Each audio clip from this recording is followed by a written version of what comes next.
আপনি দেখুন যে পিয়ারের যে দাবিটা করা হয়েছে এই দাবিটাকে বিএনপি এবং তার সাথে কেউ কেউ কেন অযৌক্তিক বলছেন সেটার কিন্তু কোনো সুনির্দিষ্ট ব্যাখ্যা তারা দেননি। পেশি শক্তি, কালো টাকার রাজনীতি, মাসেল পাওয়ারের রাজনীতি এটি দূর করবার জন্য পিয়ার একটি যৌক্তিক দাবি। এই মূল্যায়নটা হবে যে প্রত্যেক ভোটারের মূল্যায়ন যথাযথভাবে হবে, সেখানে সুশাসন কায়েমটা সহজ হবে। সেখানে নির্বাচন নিয়ে নির্বাচন পিছানোর ষড়যন্ত্রের যে কথা আজকে বিএনপির মহাসচিব বলেছেন, তো এই বিষয়টি আসলে ষড়যন্ত্র কারা করছেন তিনি স্পষ্ট করেননি। একটি রাজনৈতিক দলের কথা তিনি ইঙ্গিত করেছেন, সেই রাজনৈতিক দল কারা সেটি তিনি ভালো বলতে পারবেন।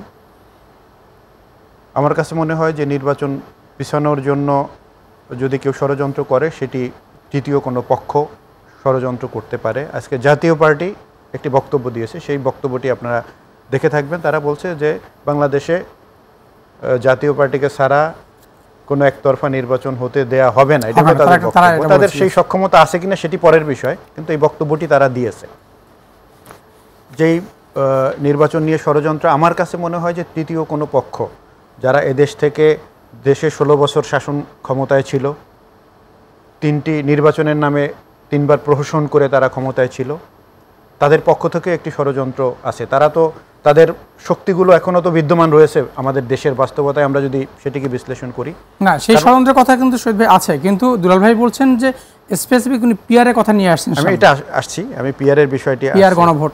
তো আসলে আপনি দেখুন যে পিয়ারের যে দাবিটা করা হয়েছে এই দাবিটাকে বিএনপি এবং তার সাথে কেউ কেউ কেন অযৌক্তিক বলছেন সেটার কিন্তু কোনো সুনির্দিষ্ট ব্যাখ্যা তারা দেননি। কারণ পৃথিবীর বিভিন্ন দেশে পিয়ার পদ্ধতি, আমরা যদি সভ্য দেশগুলো দেখি অধিকাংশ দেশে পিয়ার পদ্ধতি চালু রয়েছে, এবং আমাদের দেশেও তো একটি আংশিক পিয়ার পদ্ধতি চালু আছে। তো এখন আমাদের দেশের নেতা নেত্রীরা বক্তব্য দেন যে বিএনপি কিন্তু বলছে যে পিয়ার মানুষ বোঝে না। আমি বলছি যে আমাদের দেশে পিয়ার পদ্ধতি চালু আছে, তারপরে যদি নেতারা বলে যে পিয়ার বুঝি না, তাহলে এদেশের আমাদের দেশে যে মহিলা সাংসদরা নির্বাচিত হন, মনোনীত হন, সেটি কোন পদ্ধতিতে হয়? সেটি একটি পিয়ার পদ্ধতি। সুতরাং এখন যদি বলে যে আমরা পিয়ার পদ্ধতি বুঝি না, এটি আমি মনে করব যে এটিকে পাশ কাটাবার একটি সুতা তারা খুঁজছেন।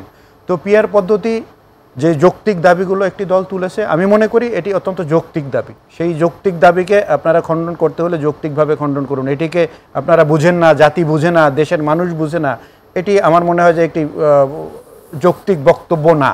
সুতরাং সেক্ষেত্রে আমার মনে হয় যে পিয়ার পদ্ধতির দাবি করে তারা নির্বাচন পিছানোর ষড়যন্ত্র করছে, এটি সঠিক মূল্যায়ন নয় এবং এটি সঠিক বক্তব্য নয়। কারণ হচ্ছে যে পিয়ার পদ্ধতিতে নির্বাচন করে এদেশের ভোটারদের যে ভোটের সঠিক মূল্যায়নটি করবার একটি সুযোগ পিয়ার পদ্ধতির মধ্যে রয়েছে। না, কিন্তু যে সময়টা আছে, নির্বাচন যদি ফেব্রুয়ারিতে হয়, যে সময়টা বাকি আছে তার মধ্যে কি এটা ইমপ্লিমেন্ট করা সম্ভব? পিয়ার পদ্ধতিতে পিয়ার গণভোট যেটা সম্ভব, হ্যাঁ অবশ্যই সম্ভব। এটি সম্ভব নয় কেন?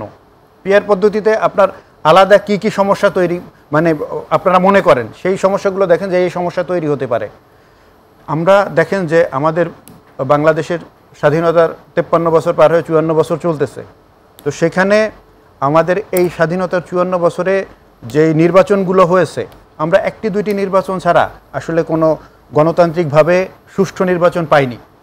তো এদেশের এই জুলাই বিপ্লবীদের দাবি ছিল যে এদেশের নতুন রাজনৈতিক বন্দোবস্ত, সেই নতুন রাজনৈতিক বন্দোবস্তটা কি বক্তব্যের মধ্যে থাকবে না? তার তো একটা আপনার সেই বন্দোবস্তটা কি হবে তার একটি পদ্ধতি আবিষ্কার করতে হবে, যে ভোটারদের ভোটের সঠিক মূল্যায়ন, কালো টাকার রাজনীতিকে দেশ থেকে দূর করা, পেশি শক্তির রাজনীতি দূর করা। এটি আমি মনে করি যে পেশি শক্তি, কালো টাকার রাজনীতি, মাসেল পাওয়ারের রাজনীতি এটি দূর করবার জন্য পিয়ার একটি যৌক্তিক দাবি, এবং এটি কার্যকর যদি করা যায় তাহলে বাংলাদেশ থেকে যে নতুন রাজনৈতিক বন্দোবস্তের কথা আমরা বলছি সেটি অনেকটা এগিয়ে যাবে। এনসিপি কিন্তু বলছে যে এই পিয়ারের মাধ্যমে বা পিয়ার যে প্রস্তাবনা জামাতের, সেটার মাধ্যমে তারা রাজনৈতিক একটা খেলো আইটেম করেছে বা একটি প্রতারণা করছে, এই ধরনের শব্দ কিন্তু এনসিপির বিভিন্ন নেতারা বলার চেষ্টা করছে।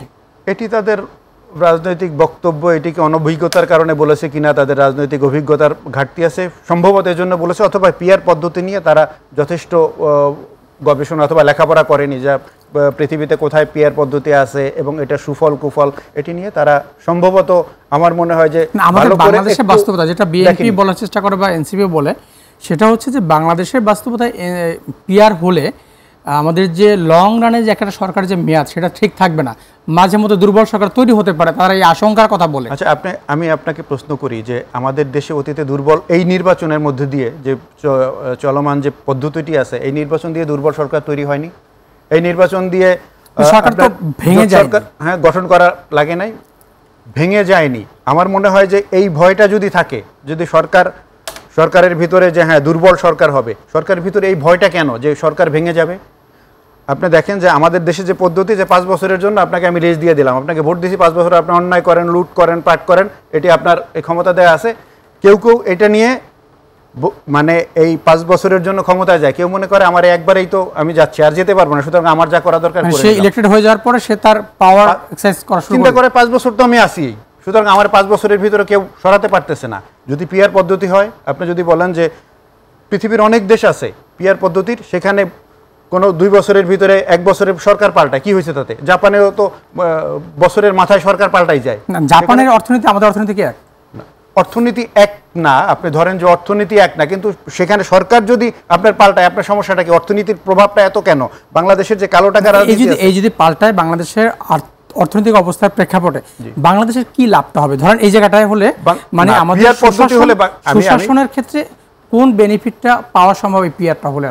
আসলে প্রশাসনের ক্ষেত্রে যদি পিআর হয়, তাহলে যেই পদ্ধতি মানে যেই সুশাসন এবং জনবান্ধব করার ক্ষেত্রে, হ্যাঁ, সেই ক্ষেত্রে আমার মনে হয় যে পিআর হলে সুশাসনটা সহজ হবে।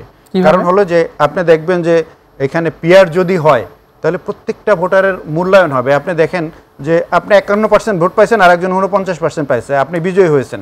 কারণ এই 49% যিনি পাইছেন, তার কোনো মূল্যায়ন নাই আমার সংসদে, তার কথা বলবার কোনো প্রতিনিধি নাই।